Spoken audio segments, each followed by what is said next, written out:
Nawel, je vais demander. Oui. Je vais vous demander, si vous voulez bien, de nous donner encore 5 minutes. Votre intervention est trop importante à mes yeux, parce que vous abordez une problématique totalement différente à laquelle peu de gens sont familiers, et il serait important que les gens bénéficient de votre savoir dans le domaine. Merci beaucoup. Pas de problème. Merci. Je suis là.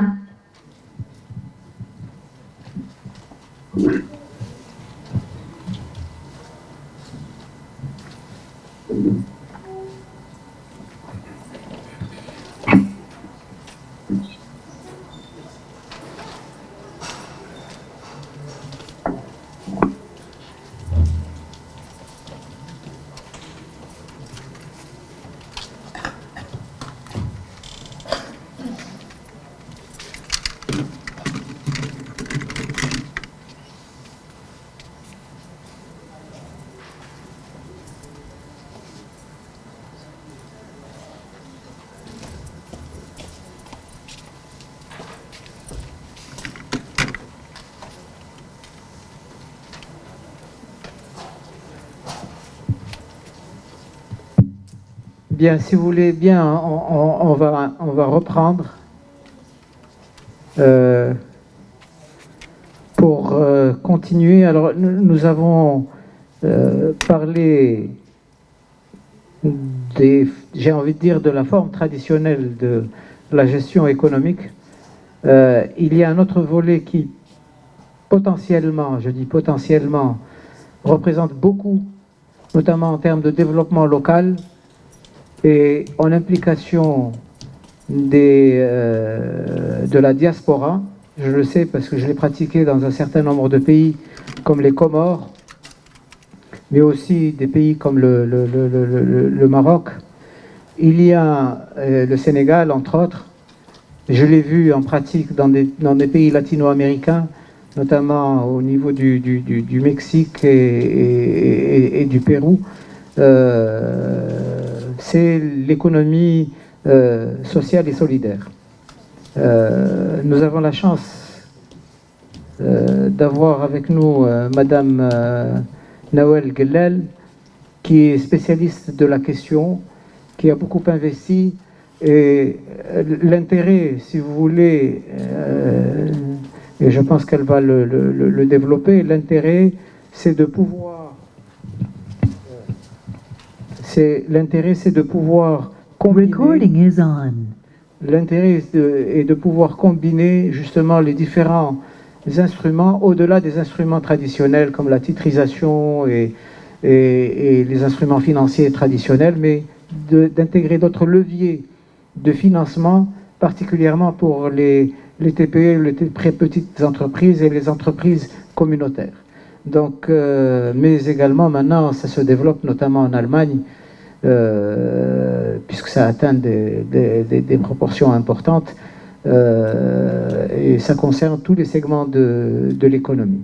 Donc, sans plus tarder, donc je vous laisse la parole, Nawel. Yes, thank you, Mr. Bourounen. Good afternoon, everyone. And thank you for giving me the opportunity to take part into this seminar. I particularly thank Mr. Nasri for inviting me to present what I call here an advocacy call to promote economic diversification through social and solidarity economy. Nawel, vous m'entendez? Yes, Est-ce que votre présentation est en anglais? Est-ce que ça vous dérangerait de la faire en français pour que le message passe directement? Très bien. Il y a pas de problème. Merci beaucoup. Je vais faire. Très bien. Donc, je disais, je remercie Monsieur Nasri pour son invitation pour présenter un peu ce que j'appelle moi un plaidoyer pour la promotion de la diversification économique en Algérie à travers l'économie sociale et solidaire.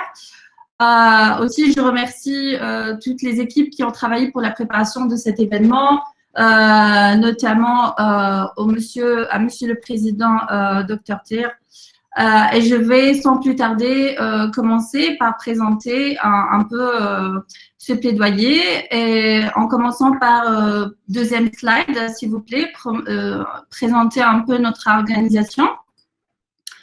Donc, notre organisation s'appelle Human Development Network, ou Réseau pour le développement humain, qui est une organisation 100% algérienne enregistrée comme une entreprise classique. Donc, c'est une entreprise sociale qui travaille pour la promotion de la professionnalisation de la société civile en Algérie à travers des programmes de formation pour les jeunes, pour les femmes. On fait aussi de la promotion de l'entrepreneuriat social notamment, qui est quand même quelque chose de nouveau dans notre pays, qui n'est pas encore très bien connu, mais les entreprises sociales, nous verrons par la suite, est une des formes de l'économie sociale et solidaire. Et nous travaillons aussi pour la promotion de l'engagement civique, donc de la création des associations, la prise en charge un peu des problématiques sociales à travers l'engagement de l'humain. Et nous travaillons aussi à travers nos projets, je vais en citer quelques-uns maintenant, sur la question du développement durable. Quelques-uns de nos projets, les plus phares sont le projet Sopportunity, qu'on a appelé, donc, qui veut dire, which stands for Social Opportunity, donc opportunité sociale. Et c'était un programme de renforcement de capacité des jeunes dans le domaine de l'entrepreneuriat social. Donc, plusieurs jeunes ont reçu des formations dans ce sens et ont pu créer leur entreprise à impact social en Algérie, dans différentes wilayas. Quand je dis ont pu créer leur entreprise sociale, encore une fois, le cadre légal n'est pas existant en Algérie et donc c'est forcément des entreprises enregistrées de manière classique, donc des entreprises, des EURL, des SARL, etc., mais qui travaillent tout d'abord pour l'impact social. Un autre projet phare que nous avons, c'est Espace Sanaa qu'on a fait en 2019. Espace Sanaa, c'est grâce à ce projet d'ailleurs qu'on a récemment eu le label Startup.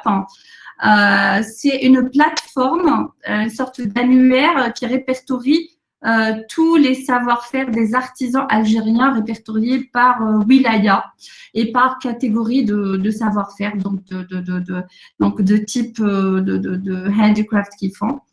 Et c'est une plateforme qui est censée en fait pouvoir donner de la visibilité au patrimoine algérien culturel et aussi donner de la visibilité à ces artisans pour leur permettre de pouvoir vendre plus et puis atteindre d'autres clients à travers le territoire national et même international.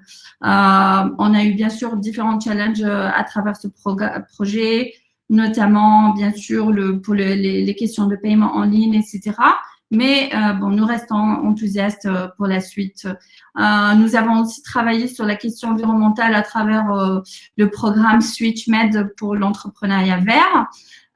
Et ça aussi, c'était dans le cadre d'une coopération avec l'Union européenne. C'était un projet régional qui a touché plusieurs pays de la région sur lesquels nous sommes positionnés justement toujours dans la formation et le renforcement de capacité de la jeunesse pour les aider à monter des entreprises responsables. Rapidement, nous avons créé cette entreprise en 2014.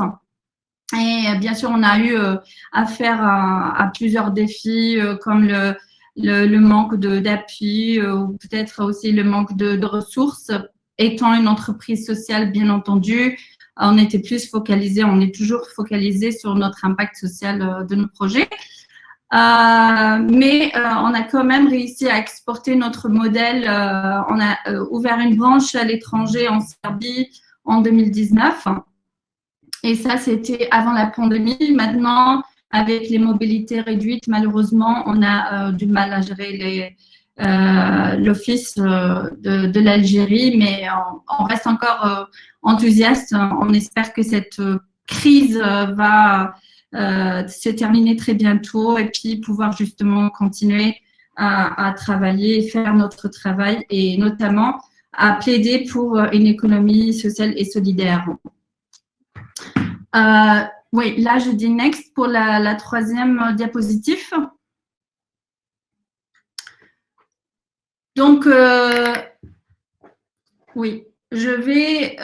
donc, ici, comme j'ai dit, donc c'était pour le début de ma présentation, c'est vraiment un plaidoyer. Je sais que le sujet, c'est un peu différent aujourd'hui de ce séminaire, mais je ne trouve pas que, personnellement, mon sujet va être… ne va pas apporter grand-chose. Au contraire, j'en suis sûre que beaucoup d'entre vous vont se rendre compte que à travers l'économie sociale et solidaire, nous pouvons construire plus de richesses dans notre pays au niveau économique et j'espère à travers les exemples que je vais donner ici pouvoir en apporter la preuve. Donc ici, donc nous sommes donc on voudrait plaidoyer un petit peu pour la création de plus d'organisations dans le secteur de l'entrepreneuriat social ou dans le secteur de l'économie sociale et solidaire, dans le but de promouvoir le développement local et durable et donc qui amène forcément vers la promotion de l'investissement dans l'économie nationale. Donc, c'est pour ça que je vois la relation entre l'économie sociale et solidaire et la promotion de l'investissement économique si étroite.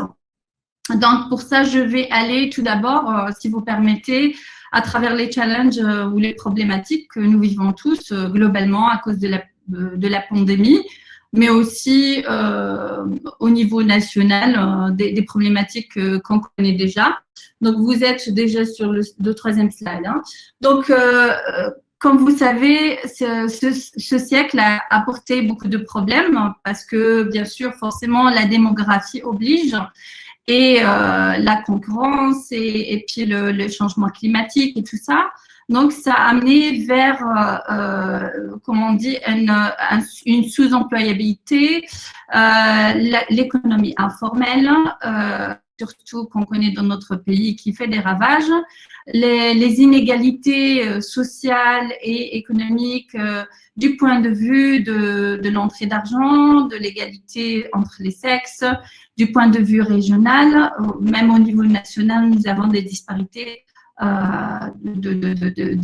des inégalités d'une wilaya à une autre. Nous avons aussi des problèmes environnementaux, on le voit d'ailleurs tous les jours avec des catastrophes, et la dernière c'était en Allemagne. Et nous avons aussi la problématique aujourd'hui que nous vivons depuis 2020, la crise de la Covid, qui a exposé en plus de plus en plus de personnes à des vulnérabilités, de plus en plus de sociétés, de plus en plus d'économies, d'où la nécessité d'appeler à réfléchir sur comment les activités économiques et sociales doivent être réorganisées. Donc, cette crise nous appelle vraiment à revoir notre manière de promouvoir, si vous voulez, finalement l'investissement dans ce pays. Donc, ici, la proposition justement de l'économie sociale et solidaire, c'est entre autres de travailler sur la solidarité, sur la coopération, mais surtout sur la responsabilité sociétale. Donc, chaque entreprise qui se crée doit être regardante sur l'impact qu'elle produit sur son environnement, et sur la société de manière générale et être plus responsable dans la gestion de ses productions et de ses services. Donc, on va en fait explorer aussi le fait que l'économie sociale et solidaire promouvoit une innovation et contribue à créer plus de sociétés de manière inclusive et durable. Donc, comment, en donnant en fait, en apportant des solutions qui vont, comment dire, qui vont en fait ramener une meilleure qualité de vie, un bien-être pour les individus, un bien-être pour les communautés, et puis surtout adresser les problématiques socio-économique, environnemental et social. Et donc, je vais passer au slide prochain, s'il vous plaît. Donc, aujourd'hui encore, et puis aussi de la dernière conférence de l'OECD. L'OECD, c'est l'Organisation for Economic Cooperation and Development. La dernière conférence qui a eu lieu sur le Recovery Plan, ou le plan de recouvrir. Alors, j'ai perdu le mot en français. The Recovery Plan for Economy des pays européens. Et je pense que vous avez compris. Donc, qui a été d'ailleurs organisé en mai dernier. Le secrétaire général, Monsieur Angel Gurria, a parlé du fait que le Covid-19 ou la Covid-19 a causé d'énormes problèmes économiques et sociaux et que les pays européens ont mis en place un recovery plan, un recovery process qui va permettre un enrichissement ou une diversification économique globale qui va être projetée pour atteindre 5,6% en 2021, ce qui est quand même considérable pour un secteur qu'on dit social. Certaines personnes disent que c'est un secteur social, ça ne crée pas de la valeur. Mais en fait, c'est des chiffres qui démontrent le contraire. En ce moment, donc, il faut réfléchir justement aux leçons de la crise. Et donc, Monsieur Angel Gurria a dit, et il faut la leçon la plus importante, c'est que l'innovation qu'on a intégrée à travers la promotion de l'économie sociale et solidaire, aujourd'hui, compte en Europe, hein, je parle pour les pays européens, compte pour 68% du PIB des EU countries, des pays européens. Donc ici, on comprend bien que l'histoire de l'Europe a démontré que depuis les 50 dernières années, l'économie sociale a expandé de manière significative, donc c'est généralisé plutôt à échelle nationale et à échelle locale. Quand ils parlent de ça, les Européens, ils insistent sur l'importance d'implémenter les mécanismes de l'économie sociale et solidaire à échelle locale et puis nationale, parce que chaque région, chaque communauté a ses spécificités qu'il faut justement prendre en considération pour le développement. Et on découvre aussi que ça a été un driver, c'est une promotion de la création, pour la création d'emplois, quelque chose qui a aidé aussi à l'activité économique, qui a aussi eu un impact social et vert en même temps. Plus crucialement, les modèles business qui ont été créés ont aussi prouvé leur résilience par rapport à la crise du Covid. Par exemple, durant la crise, il a été mentionné que durant la crise 2008, la globale crise financière, l'employabilité dans les entreprises sociales avait augmenté de 11,5% en Belgique et de 20% pour le cas des Italiens. Donc là encore, les valeurs de la solidarité et de la coopération, de la responsabilité sont dans le cœur de l'économie sociale et solidaire qui elle-même aide l'économie à se retrouver après des crises pareilles. L'économie sociale peut en fait aider à l'efficacité, donc à la résilience et véhicule surtout une innovation qui permet aux États, aux autorités à trouver des manières alternatives d'investissement national et local. Je vais passer, oui, je vais parler peut-être aussi, du coup, nous, en Algérie, l'économie sociale et solidaire, quand on voit un peu le speech de M. Angel Gurria, on sait que en Algérie, depuis la crise, il y a eu pas mal d'entreprises qui ont agi au niveau social et qui ont shifté un peu leurs pratiques et leurs services et leurs produits pour, par exemple, digitaliser la plupart de leurs services, etc. C'est quelque chose qui a apporté beaucoup de choses économiquement, beaucoup de richesses, mais qui n'a pas été forcément notifié ou catégorisé comme étant des secteurs relevant des secteurs de l'économie sociale et solidaire. Mais pour dire que l'économie sociale et solidaire existe de toute façon sous différentes formes dans notre pays, mais il est urgent, comme nos pays voisins, de commencer à réfléchir sur un cadre légal qui puisse aider et promouvoir encore plus ce secteur-là. Nous passons à la diapositive 5, s'il vous plaît. Et là, je vais parler un peu des challenges de l'économie sociale et solidaire qui sont très, très, très clairs et obvious, comme on dit.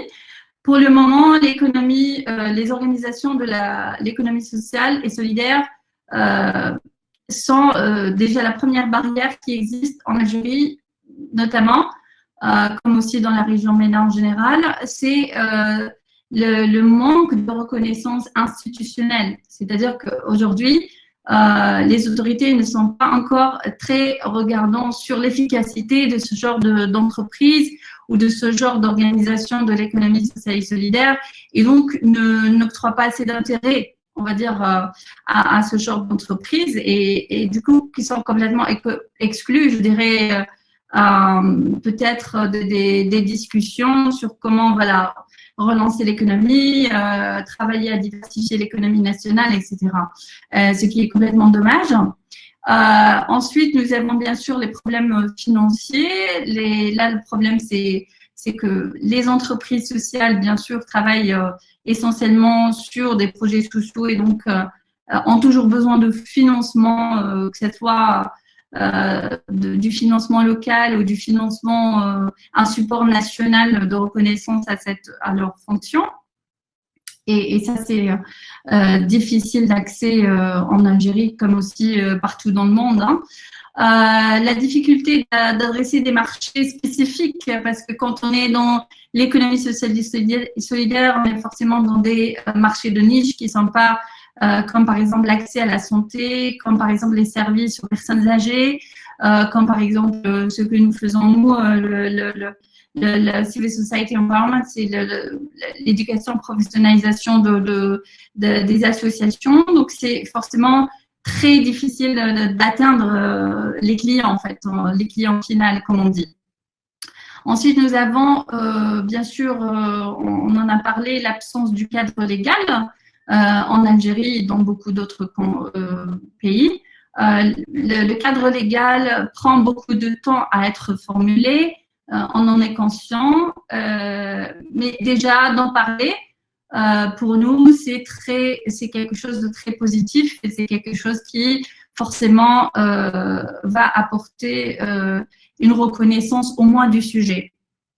Enfin, nous avons le manque de data ou le manque d'informations concernant ces organisations. On a plein d'organisations, notamment en Algérie, qui travaillent dans le secteur social, dans le secteur environnemental, qui donc ont un impact vraiment qui relève du secteur de l'économie sociale et solidaire, mais qui n'ont pas, qu'on ne connaît pas, qu'on n'a pas identifié, et donc on ne connaît pas leurs besoins et qu'on ne connaît pas comment en fait les aider à mieux survivre, par exemple, durant les crises ou durant les problèmes qu'un pays peut vivre.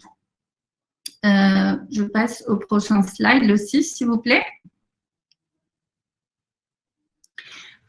Et d'où la nécessité donc de repenser un peu la libéralisation, excusez-moi, et le développement en général. Quand on parle d'investissement, promouvoir l'investissement national, de promouvoir l'économie, la diversification de l'économie, on parle forcément de développement, tout est lié. Donc, Il a été conclu à échelle internationale, donc il y a eu la politique lors du Rio +20 pour intégrer de nouvelles approches, entre autres le process pour intégrer la réduction de la pauvreté, notamment à travers les SDGs, Sustainable Development Goals, et travailler aussi sur des agendas durables. Ensuite, on a au niveau local, plus local et au niveau de, comment on appelle ça, les grassroots, il faut bien sûr que les travailleurs, les producteurs et les communautés puissent apprendre pour répondre mieux à leur propre façon, de manière individuelle ou collective, à leurs besoins. Donc, répondre à leurs besoins, à leur propre façon. Et ça, c'est pas possible si, justement, il n'y a pas de solidarité, il n'y a pas d'organisations qui sont solidaires et qui sont plus sociales qu'économiques. Prochain slide, s'il vous plaît. Donc, je continue par rapport à l'approche. Donc, il est urgemment, on a urgemment besoin d'améliorer notre approche justement par rapport à l'économie sociale, l'économie en général et principalement à travers l'économie sociale et solidaire, en regardant au-delà de la fragmentation, c'est-à-dire ne plus adresser ou traiter les problèmes économiques comme étant seulement économiques, social comme étant seulement problématiques sociales, environnementales, etc.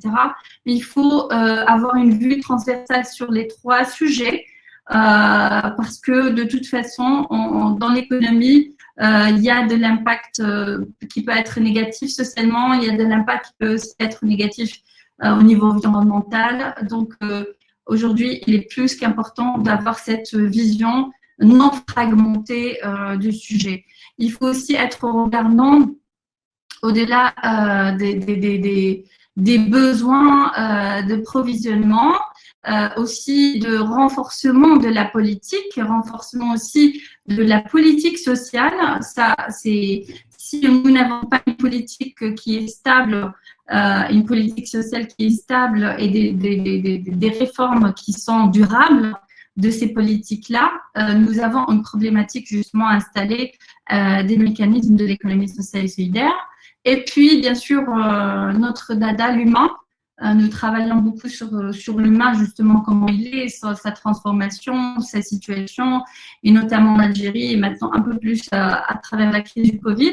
Donc, être regardant au-delà de l'individu et comment montrer plus de solidarité envers les communautés les plus vulnérables, les plus faibles, et comment pouvoir coopérer plus avec elles.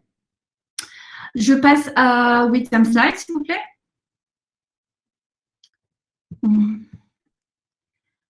Donc, les formes, alors pour l'économie sociale et solidaire, qu'est-ce que c'est? Donc là, j'essaie de résumer un petit peu pour donner une petite définition. L'économie sociale et solidaire relève de formes de production et d'échange et de consommation avec un objectif social explicite.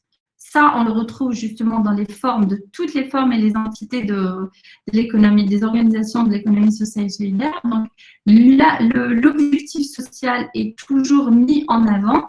En deuxième lieu, il faut qu'il y ait des valeurs et des pratiques de coopération, de solidarité intra-entreprise ou intra-organisation, extra-organisation, c'est-à-dire qu'à l'intérieur déjà de l'entreprise, il y a une forme de coopération, de solidarité avec les employés, avec tout le management, etc., mais aussi à l'extérieur de l'entreprise ou de l'organisation, il faut qu'il y ait cette forme ou ces formes de solidarité à travers les services fournis ou les produits créés. En troisième lieu, le democratic self-management, c'est-à-dire qu'il y a un management complètement démocratique à l'intérieur de ces organisations. Donc, souvent, dans les coopératives, etc., ça fonctionne par vote. Mais la forme la plus récente dans les entreprises sociales, c'est un management tournant. Ce n'est pas, donc on a bien sûr le groupe des fondateurs, des membres fondateurs qui créent l'entreprise sont là, mais après, par la suite, bien sûr, le processus de décision n'est pas seulement pris à travers ce groupe de managers, mais il est aussi fait en consultation avec tous les employés de l'organisation. Donc ça, c'est les trois bases, hein, si vous voulez, de toute organisation qui relève de l'économie sociale et solidaire. Prochain slide, s'il vous plaît, numéro 9. Et là, donc, on arrive à parler en fait des entités, des différentes entités de l'économie sociale et solidaire.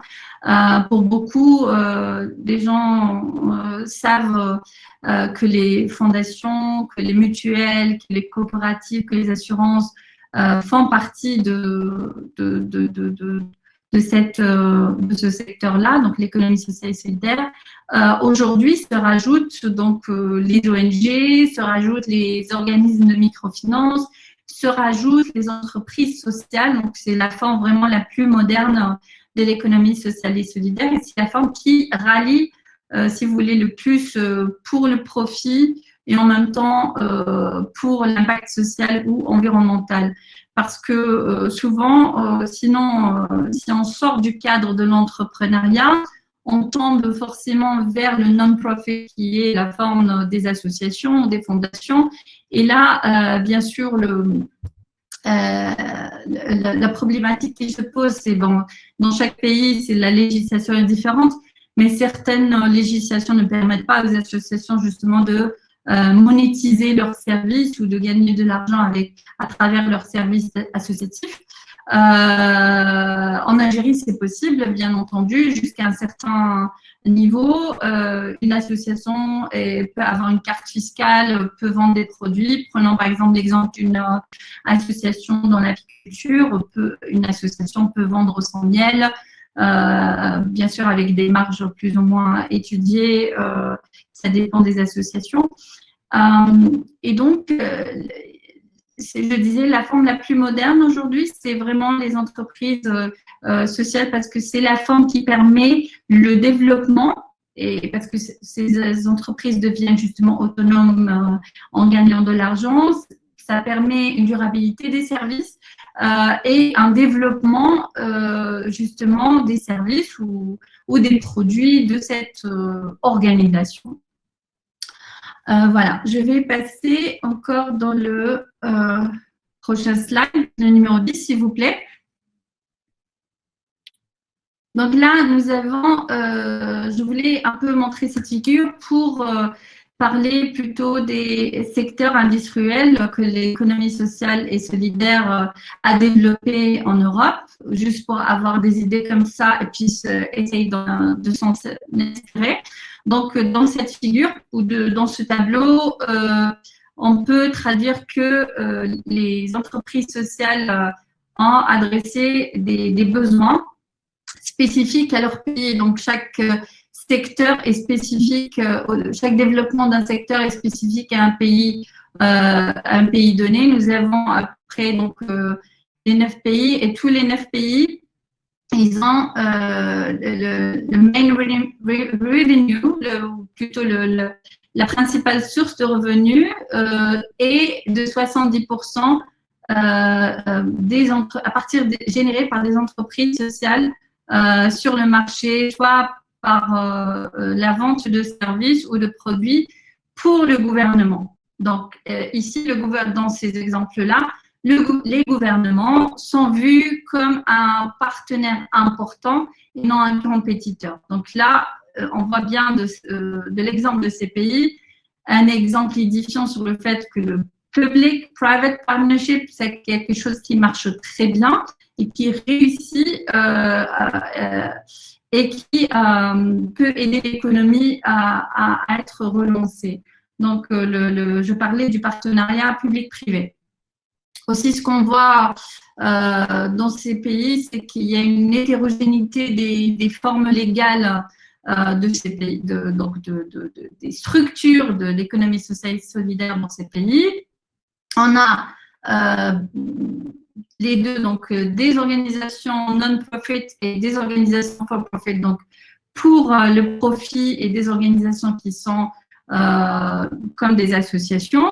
Il y a aussi des nouvelles comme des anciennes organisations, donc des nouvelles qui ont été créées dans le secteur économie sociale et solidaire, mais des anciennes qui ont shifté leurs pratiques ou leurs services dans ce sens-là. Et puis, il y a les coopératives, les associations, les fondations et les Limited Liability Companies. Donc là, en fait, ce qu'on remarque aussi, c'est que les baisses dans les fonds accordés par les gouvernements dans ces pays ont aidé des organisations plus jeunes à utiliser le for-profit entity. Donc, quand on voit qu'il y a de moins en moins de fonds accordés par l'État, on a plus tendance d'aller vers l'entrepreneuriat social pour justement gagner de l'argent et être autonome financièrement et créer de la richesse et de la valeur. Et par contre, les anciennes organisations d'économie sociale et solidaire à travers ces pays sont plus relevant du secteur non-profit, c'est-à-dire associations, fondations, coopératives, etc. Je vais maintenant passer aux exemples. Donc, slide numéro 12, s'il vous plaît. Donc là, on voit bien, je voulais donner des exemples de formes légales ou policy frameworks, donc des politiques, des cadres de politique d'entrepreneuriat social ou d'économie sociale et solidaire dans ces 4 pays. Donc, je voulais citer l'Arménie parce que en Arménie, il n'y a pas d'une forme légale définie pour les entreprises sociales. On peut trouver des limited liability company, donc des entreprises classiques à associés uniques. On peut trouver des organisations non gouvernementales et on peut trouver des fondations. Donc là, on voit bien que les entreprises sont identifiées comme relevant du secteur de l'économie sociale et solidaire. Et ils sont parfaitement, donc à ce moment-là, bien sûr, il y a tout un cadre légal qui les exempte de certains taxes, et qui les appuie dans le travail social qu'ils font. Et puis, nous avons bien sûr toutes les organisations non gouvernementales et des fondations et des associations qui peuvent leur permettre de justement vendre plus, être plus auprès des communautés et construire plus un développement local plus durable au niveau des régions. Ensuite, il y a l'exemple aussi que j'avais donné de la Bulgarie. En Bulgarie, il y a 3 modèles d'entreprise sociale. Donc, il y a le modèle qui relève de la création de l'emploi et du développement de la force de travail. Donc, c'est un modèle qui, en fait, promouvoit la force de travail à travers les entreprises sociales. C'est dans le programme gouvernemental. Il y a aussi l'entrepreneurial model. C'est une sorte d'entreprise sociale qui fait le médiateur entre les populations les plus vulnérables et le marché du travail. Et puis, il y a le 3e modèle qui sont les entreprises sociales qui offrent des services sociaux payés pour leurs clients en justement proposant des services pour leurs propres membres. Donc ça aussi, justement, en Bulgarie, il y a eu 46 entreprises sociales créées qui ont été supportées ou aidées, appuyées par le gouvernement, et ces 46 entreprises sociales ont pu atteindre la création de 384 jobs de travail, donc postes de travail, pardon.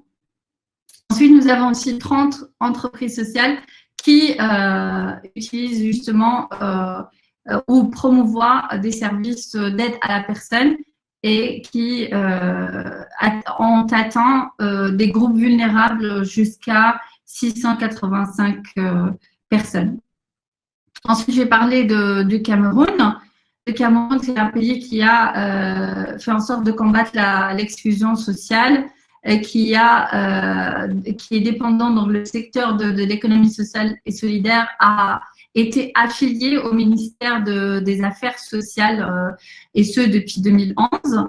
Donc, il y a un nombre d'entreprises sociales qui a été créé. Donc, là, je vois les figures, donc 56 personnes. Si vous pouvez, s'il vous plaît, conclure parce qu'on dépasse le temps. D'accord.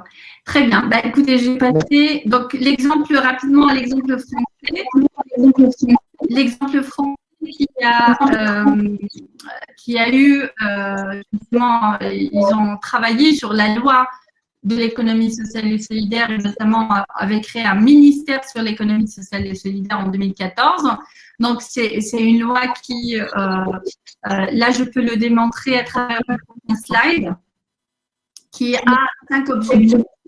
Renforcer le développement de politiques locales et durables, reconnaître l'économie sociale et solidaire comme un business model spécifique, consolider la gouvernance des réseaux et des outils financiers pour tous les acteurs de l'économie sociale et solidaire, introduire la coopération des actions à travers un plus large, une échelle plus large, et puis le renforcement des employés. Je vais directement aller au slide numéro 15 directement. Donc, l'avant-dernier, en fait. Et juste pour donner quelques recommandations sur comment nous, en Algérie, ou notre gouvernement, pourrait accorder une place déjà à l'économie sociale et solidaire pour justement faire face aux challenges que nous vivons économiquement. Donc, il faudrait, à mon avis, aux amis experts, bien entendu, repenser le développement et ce qui va aider les communautés à créer des entreprises, de sortir des schémas classiques des entreprises et puis de sortir et aller vers un schéma plus innovant, plus responsable de l'entreprise. Reconnaître déjà aussi le potentiel de l'économie sociale et solidaire et dire que donc voici l'impact que ça produit quoi, sur les secteurs environnementaux, sociaux, etc. Déjà toucher aussi à la politique et l'environnement légal de l'entrepreneuriat en Algérie, essayer de le modifier en fonction à accorder plus de privilèges à cette forme d'entrepreneuriat à travers l'économie sociale et solidaire, favoriser l'autonomie de l'économie sociale et solidaire à travers l'autonomisation des entreprises qui sont créées, aider à la co-construction de politiques, donc la concertation, toujours concertation, puis la théorie de la non-fragmentation des sujets, toucher vraiment à inviter sur la table tous les secteurs pour pouvoir discuter de la question de l'économie sociale et solidaire. Et puis, surtout, donc informer sur l'économie sociale et solidaire pour aller vite, former aussi les acteurs qui peuvent mettre en marche cette machine et favoriser un écosystème pour la création de plus d'organisations, que ce soit entités différentes, que ce soit une entreprise sociale, que ce soit une association qui puisse déjà apporter en plus à sa communauté, c'est déjà pas mal, et apporter en plus aussi un enrichissement de l'économie nationale et à sa diversification. Donc voilà, je vous remercie, je passe au dernier slide, je vous remercie de m'avoir écouté, désolée d'avoir été longue et je reste à votre disposition pour toutes questions ou commentaires. Merci Noël pour cette présentation. Je crois que c'est peut-être l'une des flèches qui manquait à notre arc, l'économie sociale et solidaire, surtout quand on réalise que le secteur informel en Algérie représente 60%, plutôt 40% des liquidités passent par le secteur informel, qu'il représente quand même, bon an, mal an, 45% du produit national brut et qu'il occupe quelque chose comme 4 millions de travailleurs. Donc ce n'est pas négligeable, c'est quand même important comme volume.